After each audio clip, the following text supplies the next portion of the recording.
the iconic Game of Thrones theme song. It still sends shivers down my spine. There is no doubt that Game of Thrones was one of the biggest shows of all time. Everyone, even people who aren't into that medieval theme, was watching it. The intense story, the brutal character deaths, the amazing acting, and this lady here and this lady here were the reasons why everyone was hooked. And for many years, it was pretty much the only thing everyone talked about. And then this happened. Huh? Yeah, one of the worst final seasons of any show in the history of television. Best season ever! It's the best.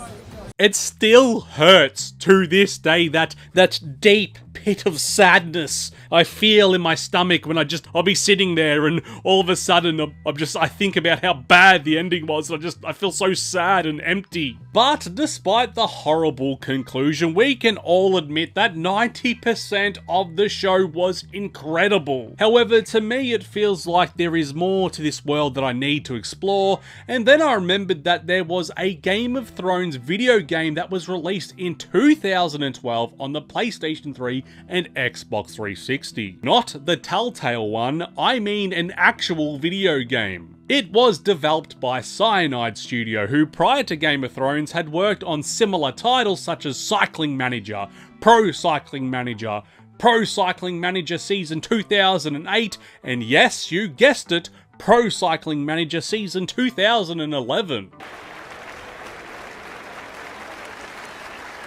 I remember very vividly that I was extremely hyped for this title because all they had to do was make a decent game with decent graphics that let me explore Westeros and visit the occasional whorehouse. It couldn't be that hard, right?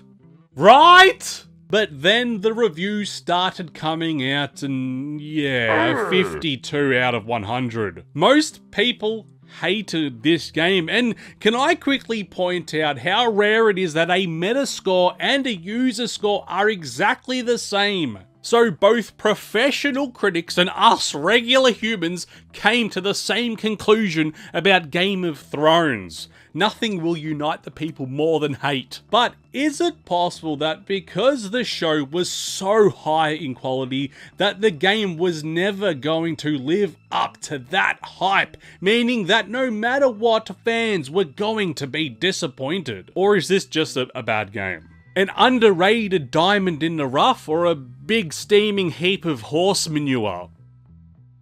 Much like in the books and the show, the game follows the story of more than one character at a time. The first character we are introduced to is Mors Westford, who is one of the best rangers in the Night's Watch. He's your typical old brute with a hard-ass attitude and a deep, gritty voice. Indeed.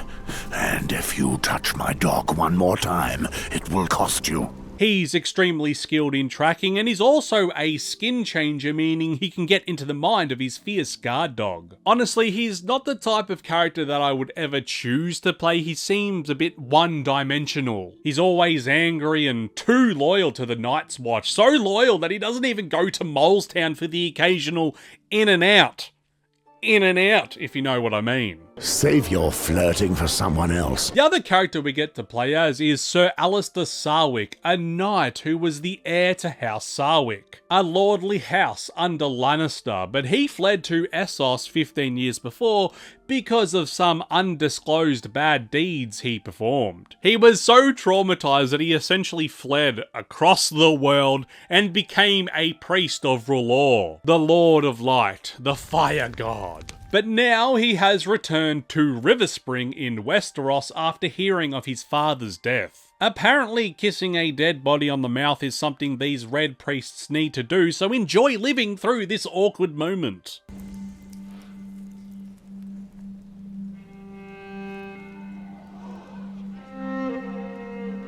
Sir Alistair is the exact type of character I would choose to play, not the kissing dead people on the mouth part, but a badass fighter and former knight that has returned as a new man, ready to reclaim his rightful spot as the head of House Sarwick. Thank you, Ryman.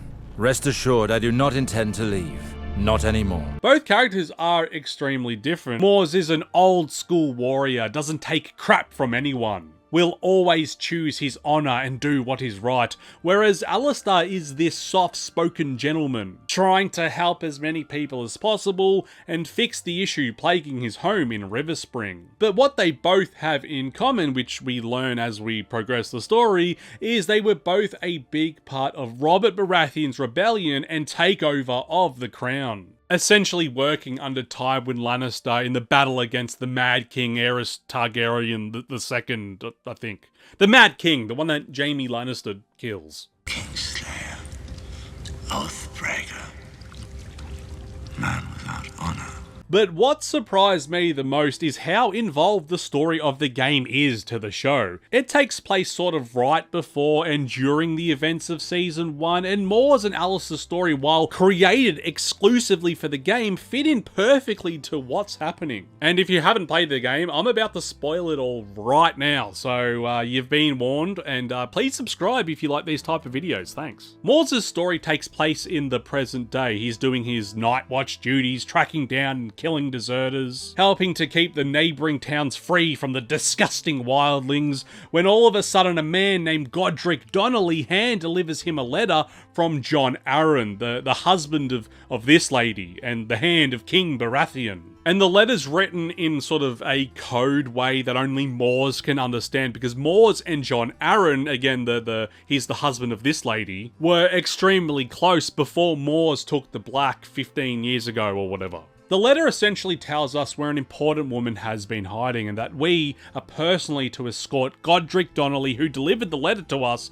to where she is so that he can take her to safety. We aren't told who she is or why she needs to be saved, but with the permission of Jeor Mormont, we are able to escort Godric and his men to this mysterious woman. And in true Game of Thrones fashion, we find her at a whorehouse. However, this woman, who is named Jane, tells us that the man we are escorting isn't in fact Godric Donnelly at all, and all hell breaks loose. We have a big fight and manage to escort Jane back to Castle Black with the help of some of our brothers in black. A few months prior to all of this happening with Mors is where we start Alistair's story. After the kissing of our dead father on the mouth, we find that our younger brother has been accused of his murder, and our half-brother Valar has been given permission to marry our sister by Queen Cersei Lannister. Yeah, so a little bit of inbreeding, just half inbreeding. It wouldn't be a Game of Thrones story without some incest. And it also makes complete sense that Cersei Lannister was the one that approved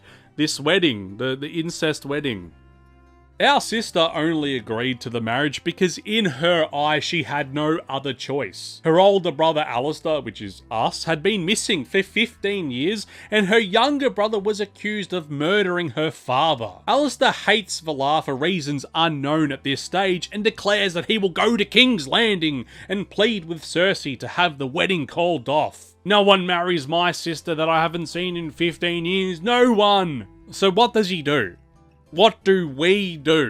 We kill a bunch of guards in King's Landing, get imprisoned in the dungeons, and with the help of Varys, find some hidden passageway through the castle, which leads us all the way to Cersei herself, where we beg for her to allow us to prove to her just how loyal we are. I decided to come straight to you in order to avoid wasting time. Queen Cersei hires us and our evil half-brother Valar for a series of secret missions, basically pitting ourselves against each other in a competition for Riverspring. She tells us that we must kill a boy named Harry Waters, who is protected by Jon Arryn's knights. Again, Jon Arryn is the husband of this lady. Led by the real Godric Donnelly, not this imposter here from earlier in the video. But we do what we're told to do. We kill the real Godric Donnelly, and while doing so, we find out that Jon Arryn has been protecting another woman, and he sent her north near the wall. Valar sends his lieutenant Jon to impersonate Godric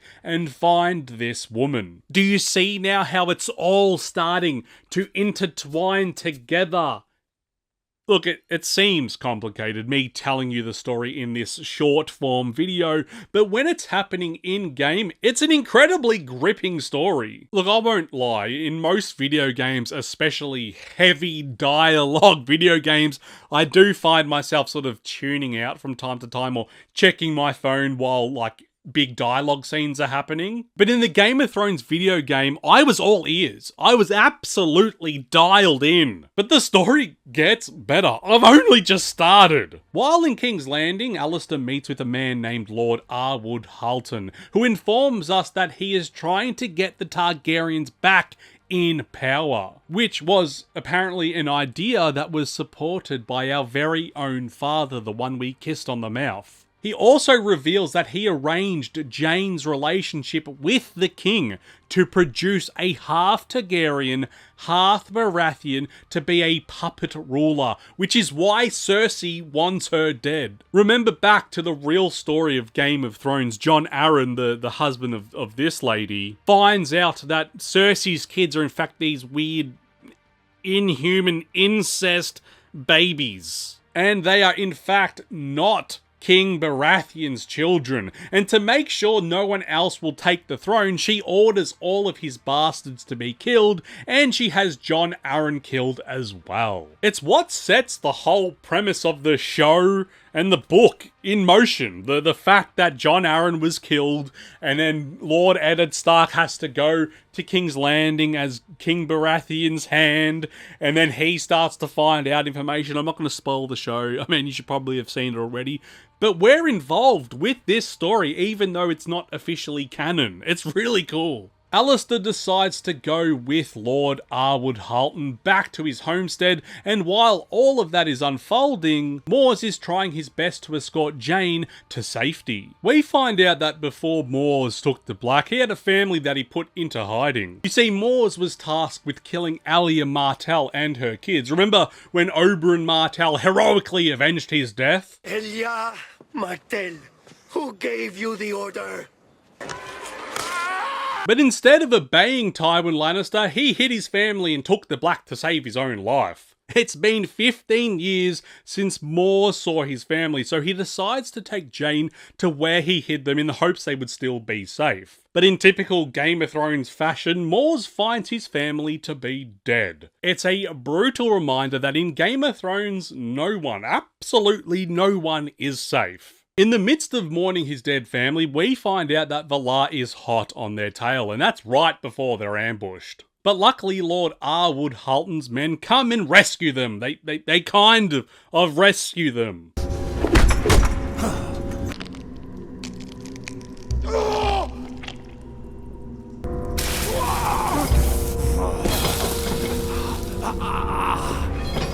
I mean, they won't be killed by Valar, but some things are better than death, especially in Game of Thrones. Mors, half dead, eye burnt out of its socket, body slashed up, manages to get his dog to free a neighbouring prisoner in the hopes that this mysterious stranger will then free him in return. Meanwhile, Alistair is just chilling upstairs when all of a sudden he bumps into the prisoner Mors just freed. And the prisoner happens to be his little brother, Garwin. Remember earlier on when I said Alistair's younger brother was accused of killing his father? Well, that was a lie. We were led to believe that Garwin was dead this whole time, but he had in fact been held prisoner by this bald old man, Lord Arwood Halton. This is enough to make us understand that we have been lied to, so we head into the dungeons below to help free the prisoner that freed our brother. Finally, the moment we've all been waiting for, the meeting of the two characters we have been playing this whole time. Alistair, is that you? Tell me why I always find you in the worst of situations. What about you? Why do you always take so much time to come? Believe me, it's a long story, but we need to get away from here right now. It is revealed that Mors and Alistair are old friends who fought together in Robert's Rebellion. Not just friends, but essentially best friends who've had heaps of adventures together. I had a feeling that they knew each other at this stage of the game, but I had no idea to what extent, so I was pretty happy to see all of this unfold. Sadly, there is no time for catching up because Mors and Alistair have to help Jane escape. And in attempting to do so, they get surrounded by armed guards, forcing them to jump out of a window. When I say they jump out of a window, it's sort of heavily implied, as we never see it really happening, and they seem perfectly fine in the next scene. After escaping, they decide to go back to Alistair's home in River Spring. But when they arrive, they find the town being held hostage by Valar, who has told everyone that Alistair is dead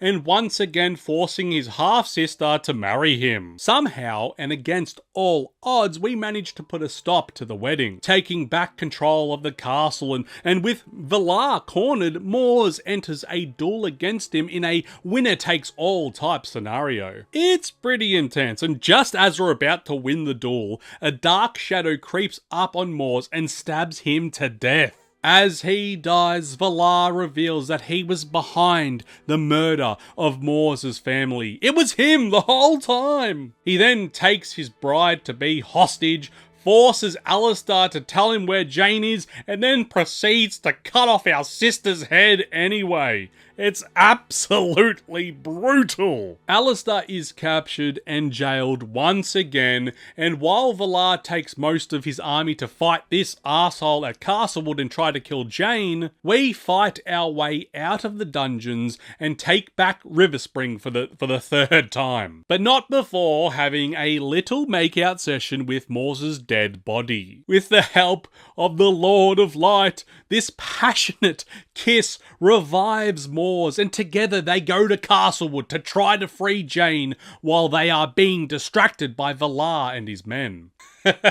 I know it sounds ridiculous, and it is a bit ridiculous, honestly, but it's pretty cool. We manage to stealth our way into the building through the back door and escort Jane while she's in labour. Yes, she happens to be giving birth. The head is coming out of the vagina as we are escorting her out of the castle. While she is giving birth, Valar manages to make his way inside, and Jane sacrifices herself to save her newborn's life while Mors, Alistair and the baby escape back to River Spring. Now that they're back at River Spring, word circulates that the king is dead, giving the duo the great idea to think that this is the perfect opportunity to head to King's Landing to take revenge on Valar. This last sequence takes place while Eddard Stark is being beheaded in the courtyard, so pretty much everyone is there, and the castle is essentially deserted. With the help of Varys, Valar is tricked into going to the throne room,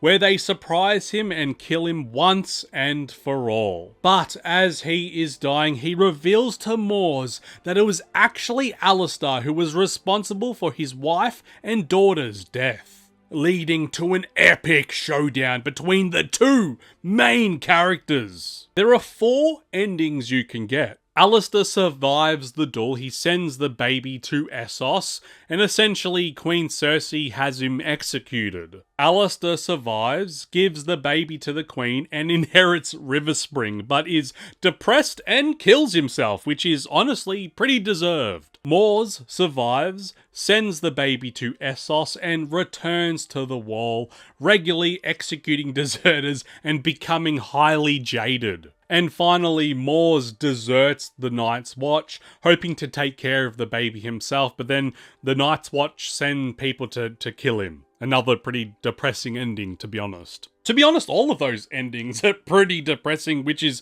true to the Game of Thrones style. I happen to do the worst of these. I killed Mors, gave the baby to Cersei, and killed myself as Alistair.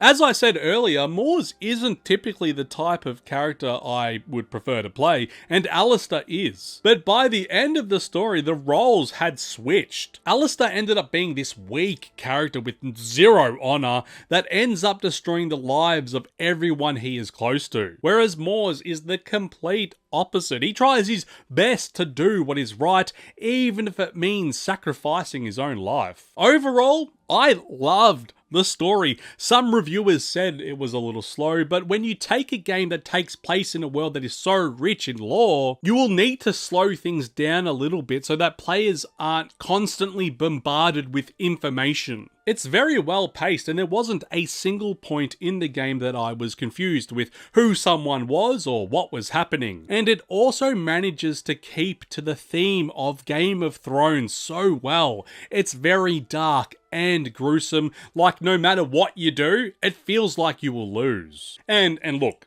it's not perfect. As a matter of fact, there are plenty of stupid moments sprinkled throughout. Like early on, Moors is shot with a bunch of arrows, and in the next scene, he's completely fine and back on his feet. Or the fact that when Alistair returns after 15 years of being away, he's able to make big decisions that affect Riverspring, like taxing the nobles. We are going to put a new tax on the nobility and their property.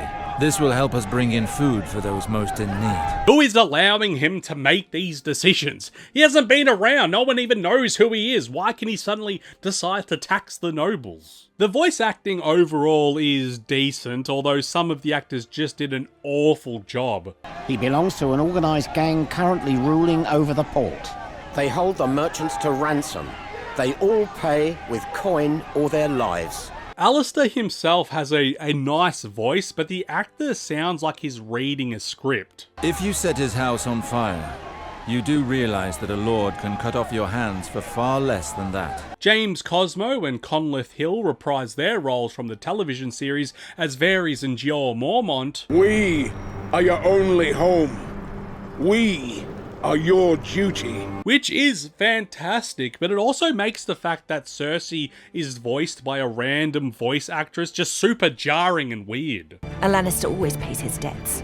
I return your titles and your lands to you. Riverspring is yours. There also seems to be a lack of attention to detail in certain moments. Prisoners always seem to be dressed in full armor, or when Jane sacrifices herself, she pulled this lever to the left to separate herself from Moors so Valar won't be able to chase him, even though Valar could have just used the lever again. The game is just littered with these little moments that can destroy the immersion a little, but if you look past those, you are in for a real treat. Goodbye, old brother. Goodbye, old friend. I'll see you on the other side.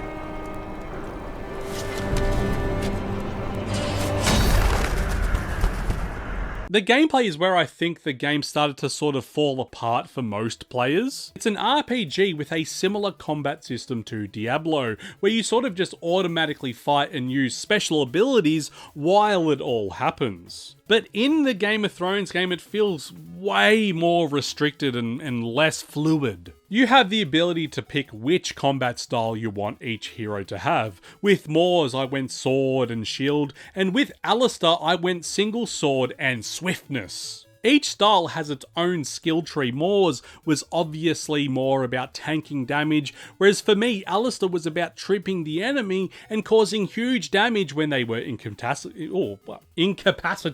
I'm not doing that again. Nah, leave that in. Incapacitated.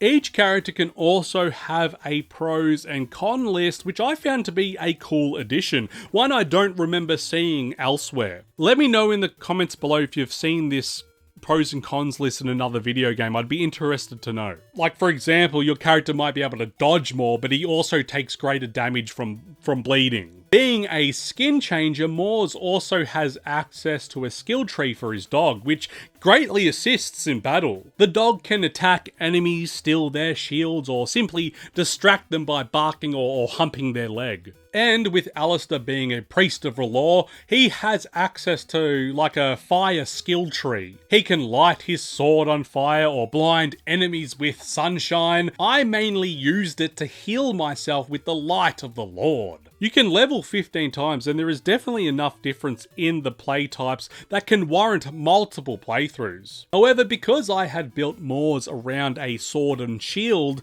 I was never able to fully commit to another weapon. It's the sort of combat experience that forces you to become super comfortable with one style of fighting, using the same moves over and over, not because they're fun, but because they work super well. And the combat just looks and feels super awkward. I mean, just look at this in real time.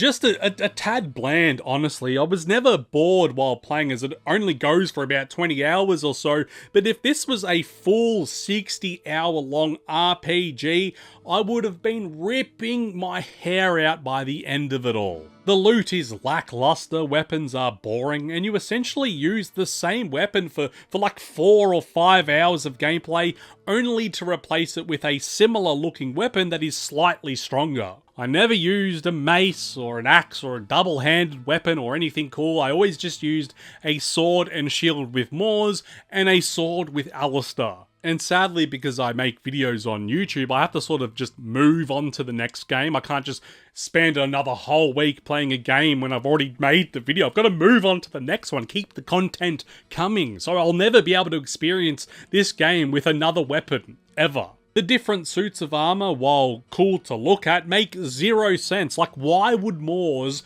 wear a suit of armor with dead heads attached to it? It's the strongest set, so I'm clearly going to wear it, but why is this even an option? I know. Winter is coming. You may go warm yourself, Lothar.